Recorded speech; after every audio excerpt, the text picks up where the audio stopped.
घर से निकलने से पहले वह आदमी हमेशा अपने स्टील के दरवाजे के पल्ले पर एक पेन रिफिल रखता था।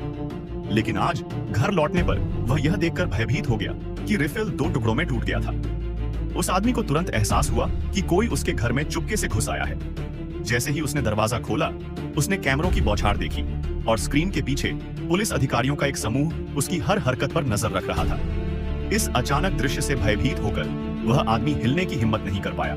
उसे डर था कि ग्रिम रीपर के साथ कोई भी संचार जासूस की सूंघने की तीव्र शक्ति से तुरंत पता चल जाएगा।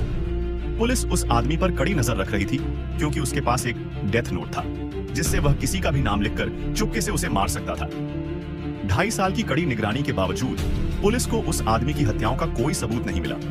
हालांकि जासूस ने जोर देकर कहा कि वह आदमी एक मजबूत संदिग्ध था क्योंकि निगरानी के पहले दिन से ही शहर में मौतें रुक गई थी, जिससे अप्रत्यक्ष रूप से यह साबित हो गया कि वह हत्यारा था।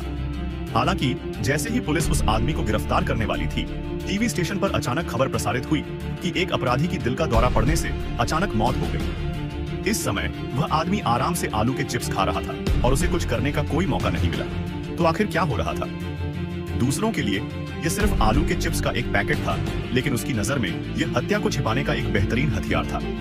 उसने पुलिस की निगरानी से बचने के लिए अपना मोबाइल और डेथ नोट उसमें रख लिया और फिर जब पुलिस ध्यान नहीं दे रही थी तो उसने चुपचाप अपराधी का नाम लिख दिया। फिर अगले ही पल अपराधी की अचानक दिल का दौरा पड़ने से मौत हो गई। इस अचानक दृश्य ने पुलिस को अवाक और स्तब्ध कर दिया।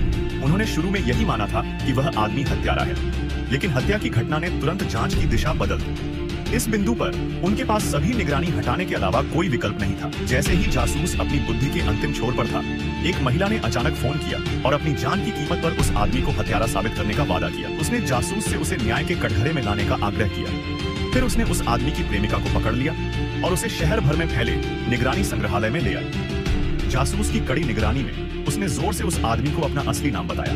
हालांकि जैसे ही उस आदमी ने महिला का नाम लिखने के लिए कलम निकाली, प्रेमिका अचानक बिना किसी रोक टोक के उसकी ओर दौड़ी। महिला की तलवार उसके सिर पर लगी, कई गोलियां चली और प्रेमिका जमीन पर गिर पड़ी। बंदूक चलाने वाली महिला भी स्तब्ध रह गई क्योंकि उसका कभी किसी निर्दोष को चोट पहुंचाने का इरादा नहीं था। अपनी प्रेमिका को खोने पर उस आदमी के दुख को देखकर ग्रिम रीपर उसे सांत्वना देने के लिए आगे बढ़ा।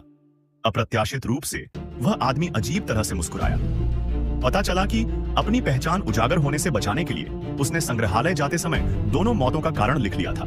प्रेमिका भागने की कोशिश में मारी गई और महिला ने सजा के डर से आत्महत्या कर ली। यह सुनकर ग्रिम रीपर ने आह भरी और फिल्म खत्म हो गई।